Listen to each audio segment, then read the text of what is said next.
এরপর যার জন্য এই বিদ্যালয় আবার নতুন করে পথ চলা শুরু করেছে, বিদ্যালয়ের যিনি কর্ণধার সেই মঞ্জুশ্রী রক্ষিত মহোদয়াকে কিছু বলার জন্য অনুরোধ জানাচ্ছি। আজকে এই শুভ মুহূর্তে আমি ঠাকুর শ্রী শ্রী রামকৃষ্ণ, শ্রী শ্রী মা এবং স্বামীজিকে আমার শতকোটি প্রণাম জানিয়ে আমি সবার শেষে কয়েকটা কথা আপনাদের কাছে বলবো।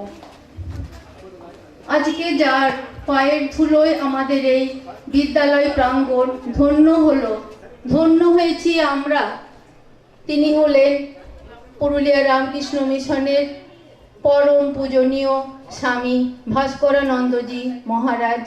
আমরা তার বক্তব্য শুনে সমৃদ্ধ হলাম। তিনি তার মূল্যবান সময় ব্যয় করে আমাদের কাছে এসেছেন। আমি তাকে আমার অন্তরের বিনম্র শ্রদ্ধা এবং প্রণাম জানাই। প্রণাম জানাই পুরুলিয়া রামকৃষ্ণ মিশনের প্রাক্তন শিক্ষক শ্রী স্বপন বন্দ্যোপাধ্যায় মহাশয়কে, যিনি এখানে আমাদের বিশেষ অতিথি হিসেবে এসেছিলেন, তারা চলে গেলেন। এছাড়া আমাদের উপদেষ্টা কমিটিতে আছেন পুরুলিয়া রামকৃষ্ণ মিশনের সঙ্গে যুক্ত মাননীয় শ্রী তপনপতি মহাশয় এবং শ্রী অনির্বাণ চক্রবর্তী মহাশয়। তারা হয়তো তাদের ব্যস্ততার কারণে আজকে আসতে পারেননি, কিন্তু আমি তাদের সবাইকে আমি প্রণাম জানাচ্ছি। আজকে আমাদের এই কমলপুর রামকৃষ্ণ বিবেকানন্দ একাডেমি যে pre primary English medium school আমরা শুরু করতে চলেছি, সেটা সম্ভব হলো ওনাদের সুচিন্তিত পরামর্শ এবং সাহায্য নিয়ে। আমার সম্পর্কে এতক্ষণ অনেকগুলো কথা বলা হচ্ছিল, সেটা কিন্তু আমি অন্তর থেকে বলছি, সেটা কিন্তু আমার প্রাপ্য নয়। আজকে আপনারা সবাই জানেন এই যে জায়গাটায় দাঁড়িয়ে আমি কথা বলছি, এটা আমার শ্বশুর মশাই তার চরম দারিদ্রতা সত্ত্বেও তিনি সযত্নে রেখে গেছেন। আমি আমার প্রয়াত শ্বশুর মশাইকে সশ্রদ্ধ প্রণাম জানাই। এছাড়া আজকে বলতে পারেন আমার একটা চরম দুর্ভাগ্যের দিন। আজকে আমাকে এখানে বলতে বলা হয়েছে, কিন্তু আমার এখানে আজকে বলতে বলার কথা ছিল না। আজকে আমি যার হয়ে বলতে এসেছি, তিনি ছবির মধ্যে মঞ্চে সবার মাঝখানে আছেন। তিনি গত 11ই ডিসেম্বর 2023 আমি তাকে হারিয়েছি। তিনি মৃত্যুকালে তার 2 সন্তানকে এবং আমার সন্তান সময় পুত্রবধূকে আমার কাছে রেখে গেছেন। তার সেই স্বপ্নটা আমি ভাবলাম, যদি তাকে তো বাঁচাতে পারলাম না, কিন্তু তার যদি স্বপ্নটাকে বাঁচিয়ে রাখা যায়, এই জন্যে আমি আবেদন জানালাম এখানের সচেতন শিক্ষিত মানুষদের কাছে। সেই আবেদনে যিনি সবার আগে সাড়া দিলেন, আমার পাশে কান্ডারির মতো হয়ে দাঁড়ালেন, তিনি হলেন কমলপুর নেতাজি হাই স্কুলের প্রাক্তন প্রধান শিক্ষক শ্রী মাননীয় শ্রী সুভাষচন্দ্র মণ্ডল মহাশয়। আজকে তিনি আমার পাশে না দাঁড়ালে আমি এই বিদ্যালয় শুরু করার কথা বিন্দু মাত্র ভাবতে পারতাম না। আমার ইচ্ছে থাকলেও আমি ভাবতে পারতাম না। তিনি আমাদের সকলের অনুপ্রেরণার উৎস। তাকে দেখে আমরা শিখেছি, আবার অনেক কিছু শিখব। আমরা যে বলি যে এই বয়স হয়ে গেছে আমরা পারবো না, ওনার বয়স হয়ে গেছে উনি পারবেন না, কিন্তু সেটা আমার ধারণাটাকে উনি ভেঙে দিলেন। এটা শিখলাম ওনাকে দেখে যে প্রবল ইচ্ছা শক্তি আর যদি কাজের প্রতি ভালোবাসা থাকে, তাহলে কিন্তু বয়সটা কোনো অজুহাত নয়, কাজ কিন্তু সুন্দরভাবে এগিয়ে নেওয়া যায়। আমি তার সুস্থ এবং সুদীর্ঘ জীবন কামনা করি। আমি তাকে আমার অন্তরের কৃতজ্ঞতা এবং প্রণাম জানাই। উনি এখানকার বিদ্যালয়ের সভাপতি। এছাড়া বিদ্যালয়ের সহসভাপতি ডক্টর রক্ষিত, যিনি সম্পর্কে আমার দাদা এবং অভিভাবকের মতো, তিনি বিদ্যালয় পরিচালনার ব্যাপারে তার সহযোগিতার হাত বাড়িয়ে দিয়েছেন। আমিও তাকে আমার সশ্রদ্ধ প্রণাম জানাই। এছাড়া রইল বিদ্যালয়ের সম্পাদক তথা কমলপুর নেতাজি হাই স্কুলের প্রাক্তন সহপ্রধান শিক্ষক মাননীয় শ্রী অজিত কর মহাশয়। তিনি এই 2-3 মাস ধরে যে অদম্য উৎসাহ নিয়ে তিনি কাজ করছেন, আমি তাকে আমার অন্তরের শ্রদ্ধা এবং নমস্কার জানাই। এরপর আসি বিদ্যালয়ের যুগ্ম সম্পাদক মাননীয় ডক্টর দিলীপ কুমার মুচিব, আমার ভ্রাতৃসম প্রাক্তন প্রধান শিক্ষক শ্রী দিলীপ রক্ষিত মহাশয়, শ্রী সমীরণ কর মহাশয়, নেতাজি কমলপুর স্কুলের বর্তমান শিক্ষক, এবং ট্রেজারার প্রাক্তন শিক্ষক শ্রী অজিত প্রসাদ কর মহাশয়। এনারা যেভাবে নিষ্ঠার সাথে, দক্ষতার সাথে, উৎসাহের সাথে কাজ করে আমাকে দেখালেন, আমি তাদের অভিনন্দন জানাই, ধন্যবাদ জানাই। এরপর আমাদের বাকি রইল উপদেষ্টা কমিটিতে আমাদের আরও আছেন প্রাক্তন শিক্ষক কমলপুর নেতাজি হাই স্কুলের মাননীয় শ্রী ভবতোষ কর মহাশয়।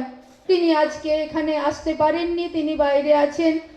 এছাড়া আছেন প্রাক্তন শিক্ষক মাননীয় শ্রী মানিক চন্দ্র খাঁ, বর্তমান শিক্ষক আছেন ভারপ্রাপ্ত প্রধান শিক্ষক মাননীয় শ্রী তন্ময় বন্দ্যোপাধ্যায় মহাশয়। এছাড়া আছেন শিক্ষানুরাগী ব্যক্তি মাননীয় শ্রী মধুসূদন মুচিব, মাননীয় শ্রী দীপক কর মহাশয়। এছাড়া আছেন মাননীয় শিক্ষক সাউথ পয়েন্ট স্কুলের শিক্ষক মাননীয় শ্রী নিরুপম পাল মহাশয়। এনারা আমাকে যেভাবে সহযোগিতা করেছেন, আমি তাদের কৃতজ্ঞতা এবং নমস্কার জানাই।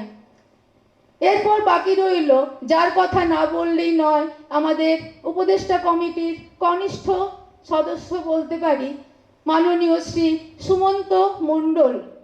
সুমন্ত যে কিভাবে দিনে রাতে জেগে নিঃশব্দে নীরবে তার সূক্ষ্ম চিন্তা ভাবনা দিয়ে সুমন্ত আমাদের যেভাবে কম্পিউটারের কাজগুলো করে দিয়েছে, আমি গর্বিত, আমি অভিভূত। এছাড়া আজকে অভিভাবকরা অনেকেই চলে গেছেন, তারা বাচ্চাদের নিয়ে সামলাতে পারছিলেন না, এতক্ষণ অনেকটা দেরি হয়ে গেছে। তাদেরকেও আমি জানিয়ে রাখি, সুমন্ত বিদ্যালয়কে 2টো কম্পিউটার দিয়েছে, এবং সুমন্ত এবং তার স্ত্রী এবং সুমন্তর বোন বনানী মণ্ডল, ওরা কিন্তু সপ্তাহে 1 দিন করে কম্পিউটারটা বাচ্চাদের শেখাচ্ছে, তারা ফ্রি সার্ভিস দিচ্ছে। আমি সুমন্ত এবং তার পরিবারকে অভিনন্দন জানাই। আজকের যারা অতিথিবৃন্দ, যাদের উজ্জ্বল উপস্থিতি আমাদের এই বিদ্যালয় প্রাঙ্গণকে আলোকিত করেছে। অভিনন্দন জানাই যে সমস্ত অভিভাবকরা তাদের সন্তানদের নিয়ে অনেক আশা নিয়ে, অনেক উদ্বেগ নিয়ে আমাদের কাছে নিয়ে এসেছেন।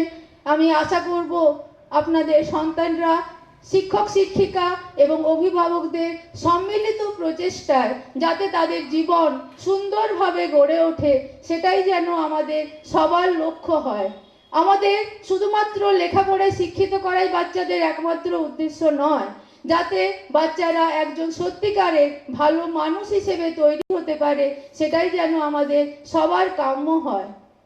এছাড়া বলি, বিদ্যালয়ের শিক্ষক শিক্ষিকারা বা আমার অশিক্ষক কর্মী যারা আছেন, যারা যেভাবে নিষ্ঠার সাথে, দক্ষতার সাথে বাচ্চাদের সামলাচ্ছে, এইটুকু অল্প বয়সী বাচ্চা যারা সদ্য মায়ের কোল থেকে নেমে এসেছে, তাদেরকে সামলানোটা খুবই কঠিন কাজ।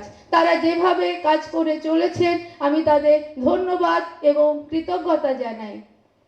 এরপর বাকি রইল, যে সমস্ত ছাত্রীরা আজকে কমলপুর নেতাজি হাই স্কুল থেকে এখানে এসেছে, বা তারা বাচ্চাদের ছোট ছোট ভাইদের আজ ভাই বোনদের বরণ করে নিল, অতিথিদের বরণ করে নিল, আমি তাদেরকেও আমি অভিনন্দন জানাই। আশীর্বাদ করি তারা যেন জীবনে অনেক বড় হয়। এরপরে আমি বলবো যে আমাদের এই বিদ্যালয় একটা শিশুর মতো। একটা শিশুকে বড় করতে গেলে তার মাকে যে পরিশ্রম করতে হয়, যে সময় দিতে হয়, ঠিক এই বিদ্যালয়ের উত্তরোত্তর সমৃদ্ধি এবং তার সার্বিক বিকাশের জন্য আমাদের সবাইকে সেই সময় দিতে হবে, সেই পরিশ্রমটা আমাদের করতে হবে। আজকে আমি এই বিদ্যালয়ের দায়ভার যে কর্মকর্তাদের হাতে তুলে দিয়েছি, আমার আশা আপনারা যখন কমলপুর নেতাজি হাই স্কুলকে ভারতবর্ষের একটা সেরা জায়গায় পৌঁছে দিতে পেরেছেন, এমনকি দেশ বিদেশেও আপনাদের ছাত্রছাত্রীরা উচ্চতর পদে প্রতিষ্ঠিত হতে পেরেছে। আমার দৃঢ় বিশ্বাস আপনারা আপনাদের মেধা দিয়ে, আপনাদের অভিজ্ঞতা দিয়ে, আপনাদের সৎ ভাবনা দিয়ে আপনার এই বিদ্যালয়টাকেও একদিন সেই জায়গায় পৌঁছে দিতে পারবেন। আমি হয়তো শারীরিকভাবে আপনাদের সঙ্গে সবসময় থাকতে পারবো না, কারণ আমি কর্মসূত্রে কলকাতায় থাকি, কিন্তু বিদ্যালয় পরিচালনার জন্য যেটুকু আর্থিক সাহায্য লাগবে আমি আমার সাধ্যমতো সেটা করার চেষ্টা করব। আপনাদের সঙ্গে আমি নিয়মিত যোগাযোগ রাখবো, স্কুলের খোঁজ খবর আমি নিয়মিতই রাখি, এটুকুই আমি করতে পারি। আর বেশি কিছু না বলে আমি আমার শিক্ষিকা, অর্থাৎ আমি কেজেগুড়া গার্লস স্কুলের ছাত্রী, আমার প্রধান শিক্ষিকা আজকে আসতে পারেননি বিশেষ অসুবিধের জন্য। আমি আমার শিক্ষক শিক্ষিকাকে, আমি যাদের কাছে বড় হয়েছি আজকে, যাদের জন্য আমি জীবনে এগিয়ে যেতে পেরেছি, আমি তাদেরকেও আমি প্রণাম জানাই। আর বেশি কিছু না বলে আমি উপস্থিত সকলের সুস্থ এবং সুদীর্ঘ জীবন এবং সর্বাঙ্গীন সাফল্য কামনা করছি। আর শেষ করার আগে আরেকটা কথা আমি বলবো, শুধুমাত্র বিদ্যালয়ের পঠন পাঠন এবং শৃঙ্খলা রক্ষার দায়িত্ব শিক্ষক শিক্ষিকাদের একার নয়, এটা কিন্তু শিক্ষক শিক্ষিকা এবং অভিভাবকদের যৌথ দায়িত্ব।